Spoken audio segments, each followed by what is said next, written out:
Our third speaker really needs no introduction. Having said that, I'm still going to do one. If I just said our next speaker is Kirsty, you'd know exactly who I was referring to. Kirsty Williams was, of course, Minister for Education between 2016 and 2021 and was a member of the Senedd for many years prior to that. She was the driving force behind the curriculum for Wales, which will revolutionise education in Wales going forward. And during her last few months in post, of course, she had to deal with the unfortunate effects of the pandemic, along with the associated knock-ons for our youngsters. And during her time in office, she was very, very supportive, as has been mentioned previously, very supportive of e-sgol, and we are hugely indebted to her support over the years. However, she's here today in a different capacity, I believe. She's here as a parent. Over to you, Kirsty. Diolch yn fawr, Dafydd, and prynhawn dda pawb, diolch yn fawr am y gwahoddiad prynhawn. Thank you so much for the opportunity to be with you all today. I have missed my Zoom meetings after 2 months of detox, having left public life. It's great to be back in the saddle today and to be able to talk about my own family's experience with the e-sgol. And it's a matter of great pride to me to be able to sit and listen to both Bethan and Gareth and to see the considerable progress that e-sgol has made in transforming digital learning opportunities for young people in our nation. As David just said, until recently, I was the Assembly member, then Senedd member for Brecon and Radnorshire, and for the last 5 years of my political career, had the huge honour serving as the Minister for Education, and I was so fortunate during those 5 years to work with officials in my department, such as Bethan, and educationalists outside the government, like Gareth, who were determined to address the logistical challenges of delivering as wide a curriculum as possible for students studying in rural settings and students studying through the medium of Welsh. They were often doing that in small cohorts, and we really needed to find practical solutions to overcome both the human and very real financial constraints that existed for them and their schools. And I believe strongly that the consequence for failing to do so put young people living in rural areas at a disadvantage by restricting their choices in both what and where they could study, not being able to choose the subjects that they were passionate about, or sometimes the subjects that they needed to go on to fulfill their higher education dreams, having to move out of their catchment area, and in some cases along the border, actually having to move out of the country altogether to study the subjects they wanted. But as you can see, old habits die hard, and I'm in danger of falling back into politician mode, and that's not what I'm here to do today.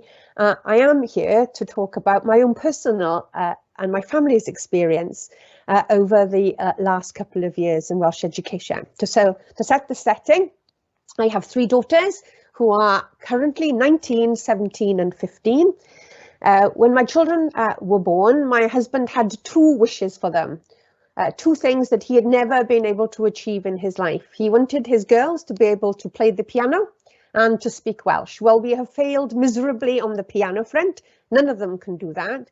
But I am very pleased to say that all 3 of them are confident Welsh speakers, thanks to the efforts of firstly the staff of Ysgol y Banau in Brecon, where they attended primary school, and then all 3 girls moved to the Welsh medium stream in what was Builthwells High School and is now Ysgol at Calon Cymru. But throughout that experience, we were very aware as a family that it was really challenging for that school to be able to offer a continuity of Welsh medium education.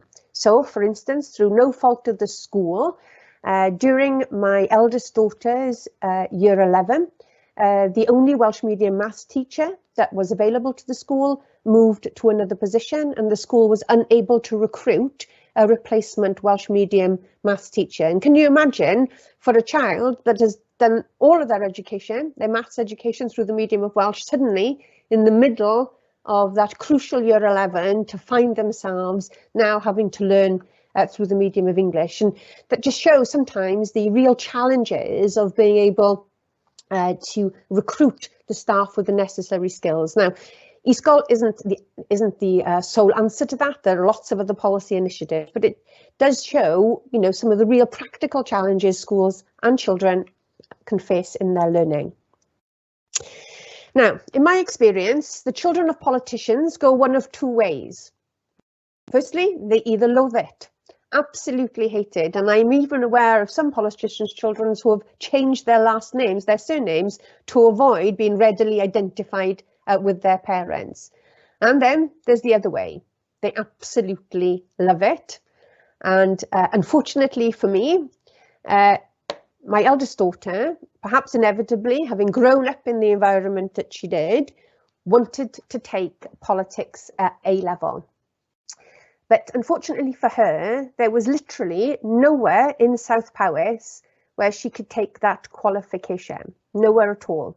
So she faced a choice, either staying in school and taking A-level options that weren't of particular interest to her and things that she wasn't passionate about, or leaving her school and travelling to Merthyr Tydfil College to be able to study A-level politics there.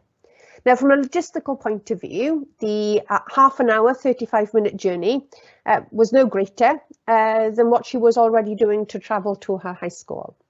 So she made the decision that she would attend the college, primarily because she wanted very much to do politics A-level. Now, I want to make clear that her experience was one that was of no fault to the college at all. Her good friend that went with her had a really, really positive experience at the college and enjoyed his 2 years there. But for my daughter, that move to that college setting and that very different type of educational environment was one that she wasn't ready for and certainly didn't suit her. What it led to was a happy, confident child becoming, if I'm honest, a bit of a wreck, but hiding it desperately from me because she didn't want to cause any difficulties or cause any problems. And I only became aware of the situation when I attended a parents' evening, and the staff at the college were very blunt with me and said, Kirsty, well, she gives us every impression of not wanting to be here. And I drove home in great trepidation and asked Angharad what was going on. She burst into tears and said, please, please, please, I cannot go back there. And as I said, it's nothing to do, the college didn't do anything wrong. It was just for her, it wasn't the environment she needed to be in. And that was the start of a really, really difficult, disruptive and ultimately academically unsuccessful year 12 for my older daughter. I'm glad to say that year 13, COVID, accepted. Year 13 was a much better year and she's gone on to do exactly what she wants to do at higher education. So you can imagine my trepidation when my second daughter, Caris, also declared her wish to study politics A-level. And my goodness me, what a difference her experience has been. And that's because of the presence of the e-sgol. Her school, having talked to Gareth and other partners in our local area, was able to offer politics for my daughter and other pupils at Calon Cymru via the e-sgol model. So it's a huge shout out to Mr. Paul Hancock, who is a teacher at Gwynedd High School and who beams his lessons to Ysgol Calon Cymru for my daughter to be able to take part in.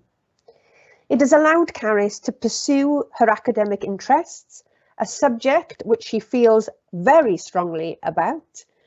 And if people thought I had strong views, my goodness me, you should hear her views. It gives her a great grounding and underpinning in the academic subject for a degree that she hopes to go on to study at a higher education level. And it has allowed her to stay in the school, which she absolutely loves. In fact, if Caris could do a degree in Ysgol Calon Cymru, I think she'd stay there forever.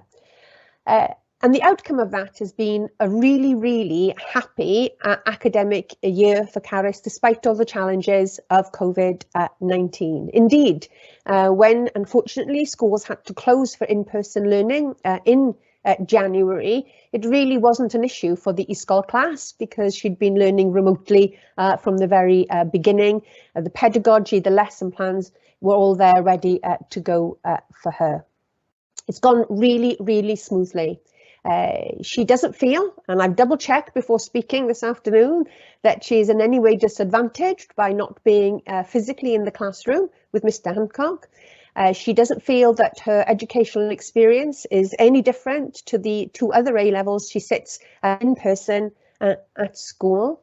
She's found the technology has worked seamlessly, and she's really, really enjoyed the experience, and perhaps equally as importantly, has excelled. And I'm very proud of what she's been able to achieve in her AS level.